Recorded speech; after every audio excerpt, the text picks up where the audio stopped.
జోర్డాన్లో చిక్కుకున్న తెలంగాణ కార్మికులతో ఫోన్లో మాట్లాడిన మాజీ మంత్రి హరీష్ రావు. ఏడాది క్రితం ఉపాధి కోసం వెళ్లి జోర్డాన్లో చిక్కుకున్న 12 మంది తెలంగాణ వలస కార్మికులు బతికేందుకు డబ్బులు లేక కంపెనీ అనుమతి ఇవ్వకపోవడంతో తిరిగి స్వదేశానికి రాలేక అనేక ఇబ్బందులు పడుతున్నామని, ఎలాగైనా తమను తమ కుటుంబ సభ్యుల వద్దకు చేర్చాలని వేడుకున్న గల్ఫ్ కార్మికులతో ఫోన్లో మాట్లాడి ఆందోళన పడకండి, బీఆర్ఎస్ పార్టీ అండగా ఉంటుంది, మిమ్మల్ని తెలంగాణకు రప్పించేందుకు అన్ని విధాలా కృషి చేస్తున్నామని హామీ ఇచ్చిన హరీష్ రావు కార్మికులను ఎలాగైనా తెలంగాణకు తిరిగి ఇంటికి తీసుకొస్తామని ధైర్యాన్ని ఇచ్చిన హరీష్ రావు ఢిల్లీలో ఉన్నాడు, మన ఇండియన్ ఎంబాసీకి మాట్లాడుతున్నాడు, ఎక్స్టర్నల్ అఫైర్స్ మాట్లాడుతున్నాడు. నేనే చెప్పిన ఎట్లన్నా మన పిల్లల్ని తీసుకొచ్చుకుందామన్నా కొద్దిగా సీరియస్ తీసుకోండి అంటే పాపం సురేష్ రెడ్డి గారు వారు ఇప్పుడు ఎంపీ, మన బీఆర్ఎస్ పార్టీ రాజ్యసభ ఎంపీ, వారే సీరియస్ తీసుకొని ప్రయత్నం చేస్తున్నారు.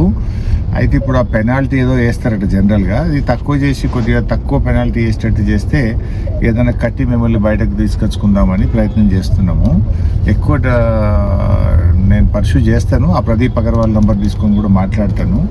మీరు సురేష్ రెడ్డి గారితో ఫోన్లో టచ్లో ఉండండి, మెసేజ్ కానీ ఫోన్ కానీ, నేను కూడా టచ్లో ఉంటాను. వీలైనంత తొందరగా దానికి ఒక పరిష్కారం తీసుకుంటాం.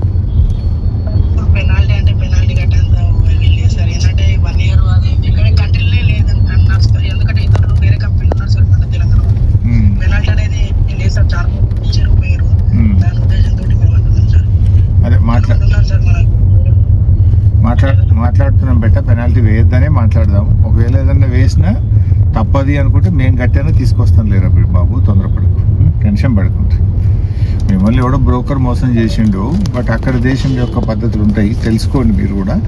మన సురేష్ రెడ్డి గారు కూడా తెలుసుకుంటున్నారు, నేను కూడా తెలుసుకుంటా. తొందరగా ఎంత వీలైతే తొందరగా మేము తీసుకొస్తాం. చెప్పండి. ప్రాబ్లం ఏంటంటే సార్, వాళ్ళు చెప్పింది తోట పని చెప్పిన పని ఉంది సార్, పని గురించి ప్రాబ్లం లేదు. కాకపోతే మాకు ఫుడ్ వల్ల స్టార్టింగ్ నుంచి ప్రాబ్లమే ఉంది సార్. ఫుడ్ బాగాలేదా? అన్నం పెట్టు సార్, స్టార్టింగ్ 5-6 సంవత్సరాల అబ్బాయి తింటాడు సార్, పగటి అన్నం పెట్టేది, పొద్దుకి పెట్టేది, అదే కొలత. అయితే అన్నం సరిపోక మేము వచ్చిన వారం 10 రోజుల సార్ని కూడా చెప్పినాం, ఎవరు పట్టించుకోలే, పెట్టలేదు. తర్వాత 3 నెలల నాటికి మేమందరం ఒక రోజు పని చేసినాం సార్. ఇటుతోటే సార్ ఇవంతా రెస్పాండ్ వచ్చింది సార్. చాలా థ్యాంక్ యూ సార్. మేము చాలా మీ నుండి ట్వీట్ వచ్చిందంటే మేము ధైర్యపడలేదు సార్.